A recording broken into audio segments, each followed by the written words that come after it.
Apple will soon reveal the next updates coming to the iPhone with the unveiling of iOS 19. The big WWDC Developers Conference is on June 9th, and that's when Apple shows off all the new software tricks that are coming to its devices. Although we don't know yet all of the surprises Apple will have in store, we do have a few things on our wish list for what we hope Apple will change. So for this week's One More Thing, the Apple reporters at CNET got together to share the one thing we want to see in iOS 19. And some people have more than one wish, and that's okay. Who am I to put a limit on their dreams? I'm Bridget, and this is One More Thing. It's safe to expect that iOS 19 will have a new design when it gets pushed out. Bloomberg reports that the next iPhone update might remind you of the Vision Pro interface, with how things are controlled and navigated, and maybe menus will look more glassy. But what about functional changes? Siri could get some long-awaited AI updates. The New York Times reported that Apple Intelligence upgrades for Siri could be released with iOS 19. But sometimes the best updates in an operating system are the really small things that just make the day-to-day work better. Here's what CNET's mobile team has on the top of their iOS 19 wish lists. Now that the action button is on even more iPhones, I want Apple to add even more inputs for the button. What I'm suggesting is have a single long press Apple, and maybe that does put the phone in silent mode, but then have a double long press function that maybe turns on the flashlight or opens the camera or does something else that a user wants to. Split view. Let me use two apps at the same time.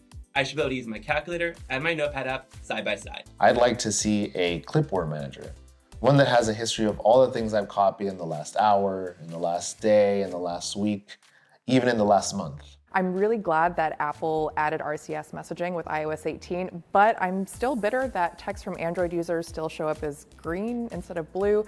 So I say we end the pettiness and just make all texts the same color. What a concept. I've reached the point where I have more apps on my iPhone than I'll ever use, after years of installing things to try out and then forgetting about them. So I'd like some way to clean up apps, let me see when I installed them and the last time I used them, and be able to delete the ones I no longer want. I love that you can film video footage in log just on the phone, but straight out of camera, those video files look very grey and washed out. The idea, of course, is to edit those files in professional software on your computer, but I would love to see some actual color grading tools built right into the phone so you can start adding some real cinematic flair to your social media videos. Take the home screen, for example.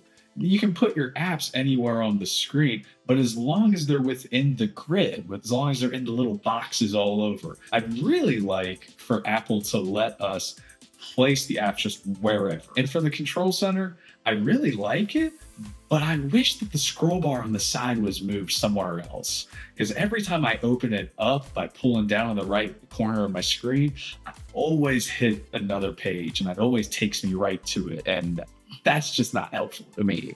Okay, there's a lot I can agree with in the list. And Zach, yes, I also hope they can change how scrolling works in the control center because I can never get it to land on the first page when I open the control center. But my wish is pretty basic. Can volume controls just be simplified? Because the controls change depending on what you're doing. Sometimes when I'm going to listen to music, I will lower my volume, put on headphones, but it will blast the music to the same level I had it the last time that I listened to music on my headphones. So it's just messy sometimes. But I'll tell you what, as long as the Photos app doesn't get more complicated, I'll be happy. Let me know what you want to see most in the comments. We only got a few weeks to go before WWDC. Thanks for watching.